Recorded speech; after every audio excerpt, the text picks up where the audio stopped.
All right, what is going on, everybody? Welcome back to another day of Saber Sims DFS office hours. It is Monday, January 9th of 2023. Just wrapped up week 18 of the NFL season. No Monday night football with the college football championship on tonight. So that wraps up our weekly max challenge. Thank you all for participating and making it an awesome giveaway. We'll talk about it a little more after the intro. For those of you who are new here, welcome. My name is Andrew, one of the coaches over here at SaberSim. This is a show where we go over how to use the SaberSim app, answer any and all DFS related questions that come in the office hours channel in our Discord server. If you're not joined up in our Discord, there's a link in the description below to get joined up. As always, highly recommend it. If you're just tuning in, have some questions, throw them in the YouTube chat. Questions are light to start the show. Got to talk about the max challenge first, but get your questions in now, and that will give us a steady stream of questions to tackle once we get through the max challenge stuff. But yep, week 18 of the is over. NFL regular season is done. Was an awesome 2022-2023 regular season for the NFL. If you had been participating in our weekly max challenge all season, congratulations for making it to the end. And just wanted to give you guys some updates about end of the season prizes, free rolls, things like that. So this is the landing page for the max challenge. We are doing an end of the season free roll. It's a $5,000 prize pool with $1,000 to first place. So if you have an entry into the end of the season free roll, maybe you played all 18 weeks, or you were a top finisher, or you won the mini max at some point. We are going to do our best to we are shooting for Sunday, the 3-game slate for wild card weekend, to be the slate for the free roll. More details to come on that throughout the week. We will be emailing every single user who participated in the max challenge saying, thank you for participating. These are the prizes you've won. That goes for Yeti gear, that goes for shirts, that goes for free months of SaberSim. So by the end of the week, we should have an email out to everyone who participated. The cups and coolers are going to take a little bit longer. The ball is in Yeti's court, waiting for those to be built and customized and sent back to us. So hoping to have that back and sorted out within like the next month to month and a half. Get all of that coolers, cups, and then get those out to everybody who participated. But will be more details along those lines in the email that goes out this week. So thank you all for participating. And for our highest scorer for week 18 of the mini max was actually myself. I got 9th place in the mini max, but I am not allowed to win. So Mr. Rue Texas with a score of 184.12 points, good for 12th in the mini max, is our final winner. Congrats, Mr. Rue Texas, on taking that down.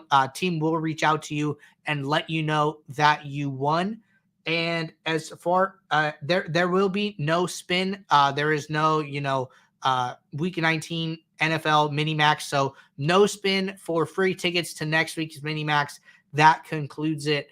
Be on the lookout for that email. If you participated at any point, you signed up, we are going to reach out to you guys. So awesome giveaway. Was happy to be a big part of it this year and looking forward to next seasons. But that being said, we are going to move on here. We are going to pull up SaberSim and see what is going on today. Haven't looked yet.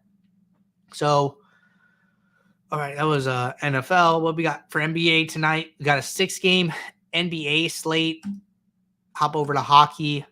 Got a 4-game NHL slate. Looks like slates are a little smaller with the national championship taking up a lot of people's attention tonight. So small-ish slate, 6-gamer. Plenty to talk about still, plenty to go over. If you guys have questions in regards to, DFS strategy for these slates, throw them in the chat. We could talk about it a little bit. Got one question here that I did want to touch on from Bill. And this one came in over the weekend, but it is definitely still worth talking about.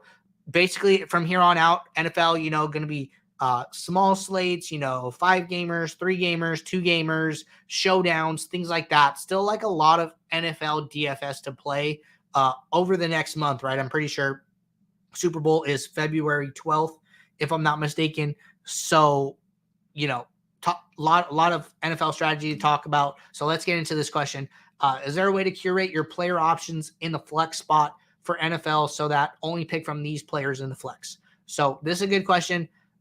Just talking about, NFL or lineup construction in general, right? So, we don't have projections up for wild card weekend yet, I think. Let me just check. So week 19. Oh, actually, we do have projections up. Team has always beaten me to these type of things. So, talking about this, right? This is kind of strange because we got the 2-gamer on Saturday, this 135-15, and then we got a 3-gamer on Sunday, the Miami Buffalo, the Giants Minnesota, Baltimore Cincinnati, and then we got the Island game, Dallas Tampa Bay on Monday, right? So all the DFS is really spread out over the course of 3 days.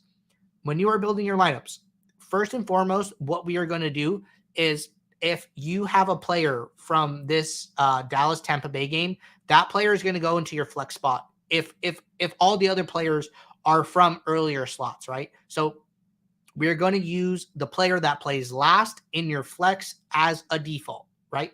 So that's the most important thing when you're thinking about, these type of flex rules. Unfortunately, you cannot build a rule that says, only use a player in the flex. We have, position eligibility in here. We do not have a lineup eligibility in here. If you want to do that, what I would recommend is it'll probably be a little more time consuming. What I would do is I would suggest to zero out everybody's max exposure. The easiest way to do this, that way you don't have to come in here and hit a zero. Like say you have a pool of 6 players that you want to use in the flex. This is the easiest way to do it. I would come in here, I would hit download projections, and I'm going to open this up to my screen so we can do a full demo here. So let me just pull up my entire screen here. And then, so I downloaded the projections. I'm going to get rid of the question. And then I am going to open up the projection file. So what I would do is, this is the projection file. It's what it looks like when you download it. I would come into this max exposure and I would put 0. And then I would just put that all the way down. So when you upload this, well, man, actually, I don't want to do that. Okay. What I was thinking is that we could put 0 max exposure for every player and then only apply that in the flex. Because basically the way it works is that, if I put 0% max exposure to CMC in the flex, that does not affect his running back max exposure. So he can still be in the running back slot, but he cannot be in the flex spot. So I was thinking we could upload it, only do it to flex, but I don't think so. You know what? Let's give it a shot. Let's see where it applies. I'm actually pretty interested to see where this applies to, right? So we put everybody's max exposure to 0. I'm going to save this. I'm going to close it.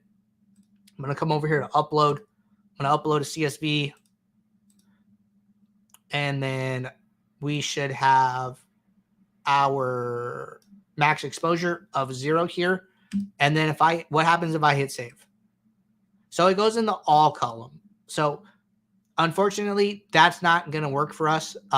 We need it in the flex column specifically. So looks like what you will have to do in this case is that if you want to be this specific, right?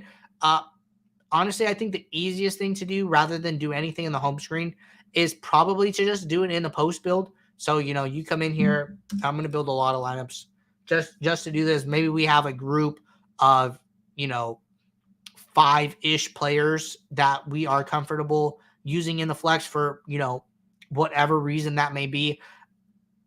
Probably managing a post build is going to be better. You're going to have to zero out, a certain number of players, but that should be still less than the number of players that you're going to have to zero out if you do it in the home screen, right? So I think the easiest thing, we're only dealing with 10 players here, right? So what I would do is like I would go and find the players that you want to use. Maybe that's Chris Godwin, and I would just give them like a min exposure, right? That way they come up in this screen. This is what you want, right? You want to manage them from here. So maybe you're like, I want to use I want to have a late slate hammer. I want to play some guys from this Tampa Bay game, and I want to make sure that they get into my lineup, and I only want to play Tampa Bay guys. That makes a lot of sense to me. So just come in here, make them all available to you in this screen. Maybe we do 5 players. We do Evans, Godwin, Elliott, Pollard, and Lamb. And then we just come in here and then we could just zero out the rest of these guys. So not the simplest way to do it. I wish that upload would have worked. I can see if there's something I'm missing in regards to that and talk to the team about it. But I think for now, this will probably be the best approach. And then, just got to manage it from here, unfortunately. Unless you were to do it in the home screen, go through and just zero everybody out, in the flex. That is not the players you want. Another tedious way. But if anybody has any ideas about a better way to do this, I'm all ears, and I'm pretty sure somebody would appreciate that. All right. Hopping over to YouTube chat, question for Patrick. When you MME in NBA, do you late swap only the out players or late swap your entire lineups? Had an instance with Paul George last night being scratched, just trying to figure out what would be better EV. So Patrick, what I would say is always, let's hop over to NBA. And what I would say is always late swap all of your lineups. Well, okay, let's go through like best practice. Best practice, Paul George gets ruled out. You come into SaberSim, you got this red lightning bolt, quick swap your lineups, right? First things first, get that player out of your lineups, and you come in here, you quick swap, you hit the apply button, you can upload that right away to DraftKings, right? That way, if something goes wrong with your late swap, you don't get it done in time, at least all your lineups do not have that player in it, right? It's going to be like a 1-for-1 swap, probably best projected player. There's nothing wrong with playing the best projected player, in that instance. Usually Clippers play later on the slate since they are a West Coast team. So I think that getting that player out, getting somebody who's playing into those lineups and uploaded first is probably best practice, right? And then you come back to SaberSim, Paul George being out doesn't just affect, the next guy up on that team, right? It affects the entire team. It affects ownership. It affects salary, right? He's a higher salary player. So, you take him away and then you put somebody like Terrence Mann in the starting lineup, right? Probably a huge salary deficit, like 5,000 salary dollars. I'm not sure who started in his place, maybe John Wall, maybe somebody like that. But one, you get that salary. You don't have to use it in that game, right? You can now take that salary and go use it elsewhere, right? I think a good example, just looking at the slate tonight right here is John Morant, right? If John Morant is in, that's 10,000 salary. If he is sitting, right, then Tyus Jones probably plays, and that is what are we looking at here? 5,400 salary. So not only does Tyus Jones get a bunch of extra minutes, he now gets those minutes at a huge salary deficit, right? So he would probably jump up in value, and then now you can go take that salary, and then what's probably going to happen is more people will probably play LeBron. More people will probably play Jokic. More people will probably play Sabonis, right? Or have the ability to, and that goes for you as well, right? If you have John Morant in your lineup, he gets ruled out. Maybe you had a different lineup that didn't have that player. Well, now you could do different things in that lineup, given that maybe you can fit Tyus Jones in that lineup, right? So it is definitely my opinion, or my very strong opinion, to always late swap all of your lineups when news comes out, right? If a big name player is out, maybe you're only playing a couple single entries and 3 maxes, like still late swap your lineups. Like those are the opportunities that we are waiting for to get an edge over our opponents. And you should always want to take advantage of that. But really good question, Patrick. We might be releasing some more content kind of around late swap and NBA with NFL regular season coming to a close here. So stay on the lookout for that. But yes, always late swap all your lineups. Long-winded answer, but that is how you do it. Just a side note, I've seen a bug come across a couple times today, and we have a little bit of time here, so wanted to mention it to everybody. If you are uploading and saving projections, right? I was testing this earlier. This is why I have some of these mock columns up here. So if you, which I'm going to trash just for this example here, so we can check this out. So let's say I make some changes to projections just so I can save these. If I come in here and I hit save projections, if you're on the pro plan, and then I name this mock. So I'm naming it mock, but this is my projection source, right? So I'm going to hit save. So then it's going to come over here and create a column, this mock column. Perfect. Exactly what I wanted. If I make some adjustments to ownership here, and then I similarly go and save my ownership now, and then I name it mock, even though this is an ownership source, there is, a bug or whatever you want to call it, where if I name this mock as well, it is not going to create a mock own, or it will create a mock own, but it will get rid of my mock projection since I'm using that one word for both sets. It will override it and then now make it ownership. If I want to do that, what I have to do is I have to name them different things. So, starting from scratch here, if I make a change and then I want to save that set of projections, I should just name this like mock P for projection. And then that'll come here. And then if I change my ownership and then come into save ownership, I should just name this like mock O. And then now they will both work. So if you use the same word, if you use the exact same naming, it will mess up. A little confusing because we add the projection to the end here and the own to the end. So it makes it think that you don't have to do that. But I've seen that bug come across a couple times today. So just wanted to make everyone aware of that. The team is aware of it and looking at solutions to make that not so confusing there. But was something I was working on earlier today. And it looks like that helped out GM33 in the support channel today. So you guys ever run into any issues, throw a message in support, use a report a problem. That'll help us figure out anything you guys might be dealing with. But that being said, that was our last question. We will be right back here tomorrow for our Tuesday show, 2 p.m. Eastern. If you guys, have anything on your mind, throw them in the Office Hours channel, whenever that comes up. That way we can talk about it, have something to talk about for the show. Question for Patrick. Min-max exposures issues fixed after uploading custom projections. Patrick, I think so. Give it a shot. Check these columns, right? Some people were uploading files where they had a max exposure and we were picking up on it and we were zeroing out basically everybody in your pool so you couldn't build projections. If you do upload and you run into that issue, that is the first place I would look. Look at this min and max exposure. Make sure that, it says 0 for min exposure, max exposure 100, unless you are making very specific changes. But I would check that out, right? And I would, if it is failing for some reason, I'm pretty sure it was fixed, Patrick. So thanks for bringing that up. And then follow up here from Chuck the Pure, giving me some ideas here for this issue we were working on with Bill.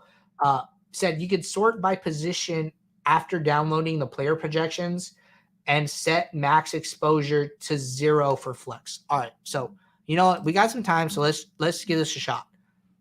So I'm going to go back to this file that we had up earlier. Let me pull up my screen again. And instead of just the SaberSim app, so we can go through this together here. So I'm going to download these projections, going to open them up here. And then now, okay. I think I see what you're saying. So what I could do is Well, Chuck, it sounds like you're watching. Wouldn't that not specifically work because this is showing both positions, right? So I would only be able to get rid of QB and defense, but any skill position player would still. I think the problem is like when I upload, it would still go to all, right? Let me know if you have any thoughts on that. But because I can't seem to figure it out because it says you can sort by position after downloading the projections and set max exposure to 0. So what I would imagine is, we come in here, we put in a filter, and then, so we have defense and QB, and then we have the skill position players, running back or flex, right? So I think, though, the problem is that when you will upload it, it will still be to all. I don't think you can upload to a specific position. I think that is the key problem here, right? So I don't really see a way to do that, but appreciate the thoughts and trying to work through that question together. I see Chuck is typing. We'll give Chuck a second here to respond and see if we can work through it a little more. But I think the issue is, when you're here, I don't see a drop down where it's like position. You know what I mean? There's no lineup position in any of these drop downs. I think that is the key.